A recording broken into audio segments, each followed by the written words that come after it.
Martial universe में अब तक हमने देखा लिंडोंग यिन पपेट सेट से बचने के लिए शुआनयिन वैली में गिर जाता है, जिससे लिंडोंग काफी इंजर्ड हो गया था और तभी मिस्टर डाओ एक मैजिक फॉर्मेशन बनाकर लिंडोंग की हील करने में मदद करते हैं। जिसके बाद लिंडोंग एंसेस्ट्रल तलिस्मन को उसी वैली में रिफाइन करने लगता है। मगर अब लिंडोंग को उस एंसेस्ट्रल तलिस्मन में कैद हुए काफी लंबा समय बीत चुका था, जिससे अब लिंडोंग बाहर भी नहीं आ पा रहा था। इसलिए लिंडोंग उस डार्क एनर्जी को रिफाइन करना शुरू कर देता है। एपिसोड की स्टार्टिंग बिल्कुल उसी सीन से होती है जहां लिंडोंग एंसेस्ट्रल तलिस्मन स्पेस के मुताबिक पिछले 100 साल से उस एंसेस्ट्रल तलिस्मन में कैद था। लेकिन अब लिंडोंग उस डार्क एनर्जी को अपनी बॉडी में मर्ज करने लगता है, जिससे वहां जबरदस्त एनर्जी फ्लक्चुएशन होती है और अब लिंडोंग तेजी से उस स्पेस को पार करने लगता है, जिससे वो स्पेस अब टूटने लगा था। और अब फाइनली लिंडोंग उस स्पेस को तोड़कर उसके कैद से आजाद हो जाता है और बाहर निकल आता है। साथ ही वो एक दूसरे स्पेस में पहुंच गया था जहां लिंडोंग के सामने एंसेस्ट्रल तलिस्मन की स्पिरिट खड़ी थी, जो लिंडोंग से कहती है, लड़के मैंने उम्मीद भी नहीं की थी कि तुम यहाँ तक पहुँच पाओगे, तुमने ये कैसे किया? जिस पर लिंडोंग कहता है, क्या मैंने इस टेस्ट को पास कर लिया है? जिस पर स्पिरिट बताती है, हाँ, और आज से तुम इस एंसेस्ट्रल तलिस्मन के इनहेरिटर यानी कि उत्तराधिकारी के रूप में याद रखे जाओगे और अब मैं भी तुम्हारे साथ मर्ज हो जाऊंगा। ये बोलते ही स्पिरिट लिंडोंग को अपनी ओर खींचकर उसके साथ मर्ज हो जाती है। आगे वो स्पिरिट लिंडोंग से कहती है, अब तुम इस एंसेस्ट्रल तलिस्मन के डिसेंडेंट हो। जब हेवन और अर्थ में उथल पुथल होगी या किसी भी तरीके की घटना घटेगी तो इस वर्ल्ड को प्रोटेक्ट करना तुम्हारी जिम्मेदारी होगी। वहीं लिंडोंग के माथे पे लगा वो सिंबल निकलता है, जिससे वहाँ बहुत सारी एनर्जी गैदर हो गई थी और वो सारी एनर्जी लिंडोंग के सर में जाने लगती है। ये सीन कमाल का लग रहा था। और अब सीन प्रेजेंट वर्ल्ड में आता है जहाँ मिस्टर डाओ जमीन पर नल्ले पड़े थे क्योंकि उनके पास कुछ करने को नहीं था। मिस्टर डाओ पिछले 6 महीने से लिंडोंग की फिजिकल बॉडी को प्रोटेक्ट कर रहे थे, जिसमें उन्होंने बहुत सारे बीस्ट को मारा था जो लिंडोंग पर अटैक करने आए थे। लेकिन अब मिस्टर डाओ काफी बोर हो गए थे क्योंकि इतने टाइम बीतने के बाद भी लिंडोंग ने कोई भी मूवमेंट नहीं करी थी और वो अभी भी रिट्रीट में था। जहां मिस्टर डाओ ये सब सोच ही रहे थे कि तभी वहां पेड़ पर एक बड़ा सा भयानक स्पाइडर उतरता है जो लिंडोंग के सामने आ गया था उसे खाने के लिए। वो जैसे ही लिंडोंग पर अटैक करने चलता है, पीछे से मिस्टर डाओ उस पर अटैक कर देते हैं। मिस्टर डाओ कहते हैं, अरे ओ स्पाइडरमैन के चचेरे भाई, तुम्हें दिख नहीं रहा? ये मिस्टर डाओ की टेरिटरी है, तेरे बाप की नहीं। और अब यहाँ मिस्टर डाओ को पता चलता है कि ये असल में एक 8 आई डीमन स्पाइडर है जो कि बहुत ही खतरनाक होता है। मिस्टर डाओ ने उम्मीद भी नहीं की थी कि ऐसा भयानक क्रिएचर यहाँ आ जाएगा। अब वो डीमन स्पाइडर तेजी से मिस्टर डाओ पर अटैक करने आता है, जिससे बचकर मिस्टर डाओ भी उस पर काउंटर अटैक कर रहे थे। तभी मिस्टर डाओ को आइडिया आता है कि वो इस डीमन स्पाइडर को अपने पीछे बुलाकर लिंडोंग से दूर ले जाएंगे। वो ऐसा ही करने लगते हैं, लेकिन वो डीमन स्पाइडर तो मिस्टर डाओ का भी बाप था। वो स्पाइडर मिस्टर डाओ की चाल समझ जाता है, इसलिए वो फौरन पलटकर लिंडोंग की ओर जाने लगता है। ये देखकर मिस्टर डाओ भी उसके पीछे जाते हैं, लेकिन डीमन स्पाइडर अपने पिछवाड़े से मिस्टर डाओ पर एक ट्रैप अटैक करता है जो मिस्टर डाओ को ट्रैप कर लेता है। मिस्टर डाओ मूव भी नहीं कर पा रहे थे और अब डीमन स्पाइडर मिस्टर डाओ के पास आकर उसे मारने ही वाला था कि तभी एक पिंक कलर की एनर्जी उस डीमन स्पाइडर को जकड़ लेती है और फिर उस एंसेस्ट्रल तलिस्मन का पोर्टल उस स्पाइडर को अपने अंदर खींच लेता है। मिस्टर डाओ को कुछ समझ नहीं आ रहा था कि यहाँ क्या हो रहा है, लेकिन तभी वहाँ अपीयर होती है लिंडोंग की स्पिरिचुअल बॉडी और अब मिस्टर डाओ समझ जाते हैं कि लिंडोंग ने उस स्पाइडर को ठिकाने लगा दिया है। मिस्टर डाओ फौरन खुद को आजाद कर लिंडोंग के पास आते हैं। मिस्टर डाओ गुस्सा होते हुए कहते हैं, अच्छा हुआ तुम बाहर आ गए, 6 महीने बीत चुके हैं, क्या तुम्हें अंदाजा भी है 6 महीने मैंने कैसे सरवाइव किया होगा? जिस पर लिंडोंग हैरान होते हुए कहता है, क्या सिर्फ 6 महीने ही हुए हैं? लेकिन जब मैं उस एंसेस्ट्रल तलिस्मन में था तो मुझे ऐसा लगा जैसे 100 साल बीत गया हो। मुझे तो ऐसा लग रहा था कि मैं कभी वहाँ से बाहर नहीं आ पाऊंगा। जिस पर मिस्टर डाओ कहते हैं, ऐसा लगता है कि तुम्हारी बॉडी को अंदर बहुत मुश्किलें झेलनी पड़ी है, लेकिन फाइनली तुमने उस एंसेस्ट्रल तलिस्मन को सक्सेसफुली रिफाइन कर लिया है और अब कोई प्रॉब्लम नहीं है। जरा तुम्हारी स्पिरिचुअल बॉडी को तो देखो, तुम कम से कम हाई लेवल मैजिशियन लेवल पर तो होगे ही। और तुम अपनी फिजिकल बॉडी की फिक्र मत करना, वो मेरी प्रोटेक्शन में बिल्कुल सलामत है। जिसके लिए लिंडोंग मिस्टर डाओ को शुक्रिया कहता है। जिस पर मिस्टर डाओ कहते हैं, शुक्रिया बोलकर रुलाएगा क्या पगले,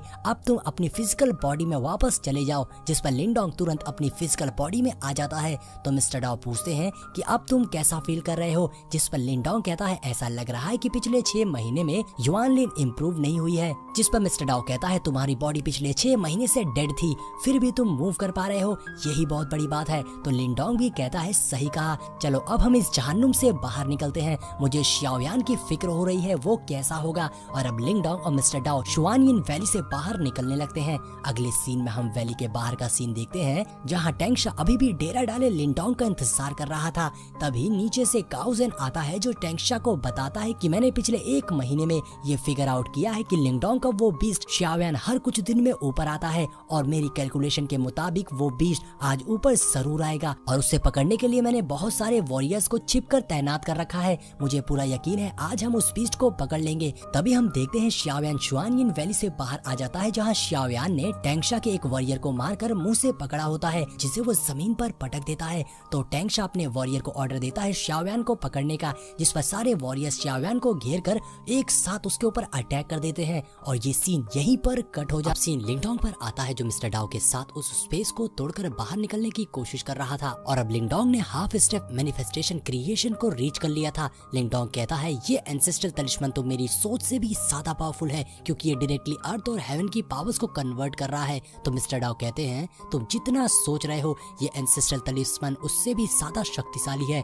और अब मैं तुम्हें बताऊंगा कि तुम्हें इस ट्रेजर को कैसे यूज करना है। तो लिंगडोंग कहता है मैं इस ट्रेजर की हेल्प से क्रिएशन रियल्म को रीच कर सकता हूँ। तो मिस्टर डाओ कहते हैं तुम अभी हाफ मैनिफेस्टेशन लेवल पर पहुंच गए हो, लेकिन याद रहे तुम्हारी युआन डुआन लिमिटेड है। अगर तुम जल्दबाजी में सक्सेस की ओर भागोगे तो तुम्हारी युआन डुआन एक्सप्लोड हो जाएगी। तुम्हें इस ट्रेजर का केयरफुली यूज करना होगा, नहीं तो इसका उल्टा असर होगा जैसा मेरे साथ हुआ था। जिस पर लिंगडोंग कहता है समझ गया, अब हम यहाँ से बाहर निकलते हैं। लिंगडोंग तेजी से बाहर को जाने लगता है। इधर शुआनयिन वैली के बाहर हम यिन पपेट सेट के 2 सोल्जर्स को देखते हैं जिन्हें लिंगडोंग पर नजर रखने के लिए वहाँ छोड़ा गया था। एक सोल्जर कहता है न जाने हम इस घटिया जगह से वापस कब जाएंगे, जिस पर दूसरा सोल्जर कहता है हम तब तक इंतजार करेंगे जब तक सेक्ट लीडर लिंगडोंग के बीस्ट की बॉडी को रिफाइन नहीं कर लेते, क्योंकि रिफाइनमेंट के बाद उस बीस्ट की हेल्प से हमें लिंगडोंग की बॉडी का पता चल जाएगा और फिर सेक्ट लीडर उस ट्रेजर को दोबारा हासिल कर लेंगे। ये दोनों ये बात कर ही रहे थे कि तभी उनके सामने लिंगडोंग आ जाता है जो शुआनयिन वैली से बाहर आ गया था, जो आते साथ ही एक बंदे को अपनी पावर से जकड़कर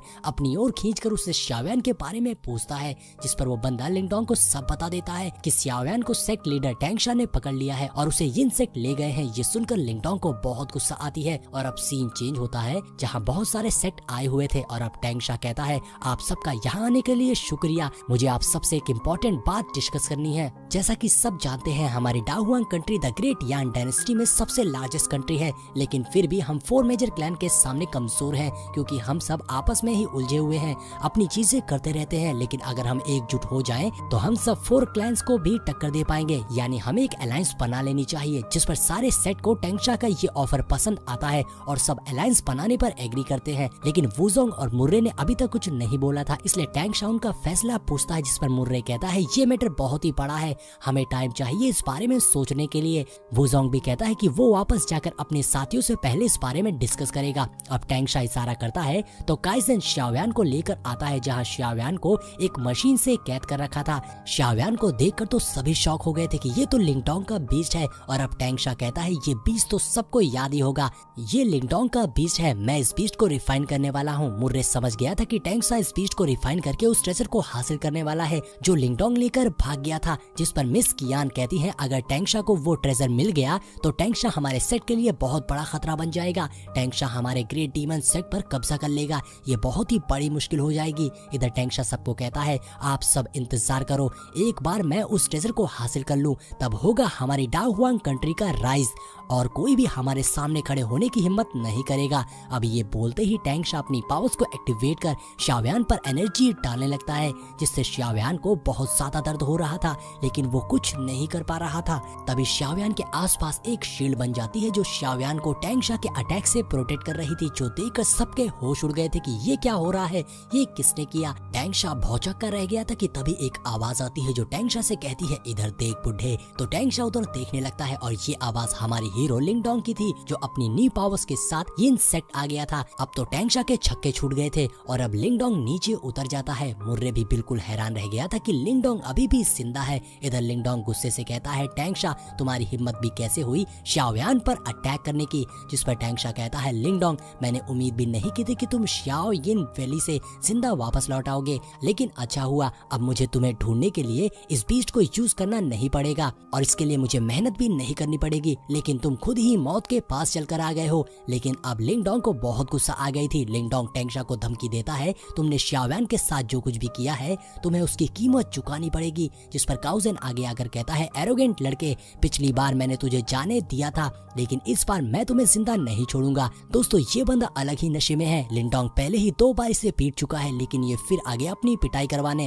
अब काउजन अपनी पावर्स को एक्टिवेट करके तेजी से लिंग डोंग की ओर अटैक करने के लिए आता है, लेकिन लिंग डोंग पहले जैसा नहीं था। उसकी पावर्स पहले के मुकाबले बहुत ज्यादा बढ़ चुकी थी। अब जैसे ही काउजन लिंग डोंग को पंच मारता है उससे पहले ही लिंग डोंग अपने सामने एक शील्ड क्रिएट कर लेता है जिससे काउजन के अटैक को रोक लिया था। और अब थोड़ी सी पावर्स का ही यूज करके काउजन को पीछे ढके। ये देखकर किसी और रास्ते से काउजन की हवा निकल गई थी और अब लिंग डोंग अपनी एक स्पेशल स्किल का यूज करके काउजन को एक फॉर्मेशन में कैद कर लेता है।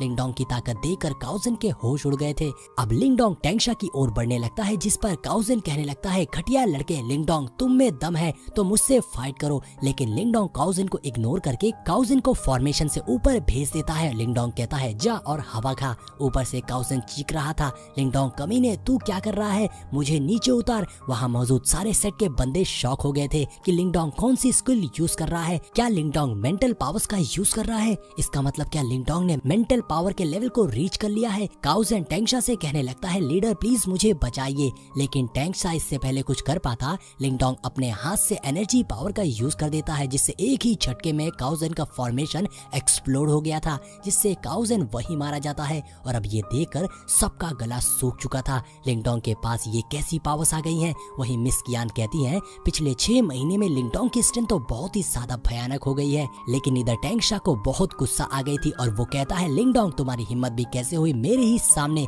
मेरे ही सेट के मेंबर को मारने की, मैं तुझे नहीं छोड़ूंगा। और अब टेंगशा वहां आए सारे सेट के लीडर से कहता है, तुम सब मिलकर लिंग डोंग को मार डालो। लेकिन लिंग डोंग पहले ही सबको धमकी देता है। लिंग डोंग कहता है, आज की ये लड़ाई मेरी और यिन पपेट सेट के बीच है, तुम लोग का इससे कुछ लेना देना नहीं है। लेकिन अगर किसी ने भी बीच में आने की गलती करी तो उसका हाल काउजन जैसा होगा। लिंग डोंग की धमकी सुनकर सभी की फट चुकी थी कि लिंग डोंग बहुत ही ज्यादा पावरफुल है। उसने काउजन जैसे खतरनाक वॉरियर को भी धूल चटा दी। बेहतर होगा कि हम लिंग डोंग से ना उलझे। वहीं मुर्रे और मूसाओ कहते हैं, ये लिंग डोंग और यिन पपेट सेट के बीच का मसला है, हमें इसमें नहीं पड़ना चाहिए। ये बोलकर मुर्रे और वूजाओ का सेट वहां से जाने लगता है और बाकी सेट भी पीछे जाते हैं। और ये देखकर टेंगशा को बहुत गुस्सा आती है। वो कहता है, मैं इस लड़के को खुद ही मारूंगा। ये बोलकर टेंगशा एक बहुत ही पावरफुल टेक्निक का यूज कर देता है। और अब दोस्तों लिंग डोंग इस अटैक से बच पाएगा या नहीं, और बचेगा तो कैसे बचेगा, ये तो अब आपको अगले एपिसोड में ही देखने को मिलेगा क्योंकि ये एपिसोड यहीं पर एंड हो जाता है।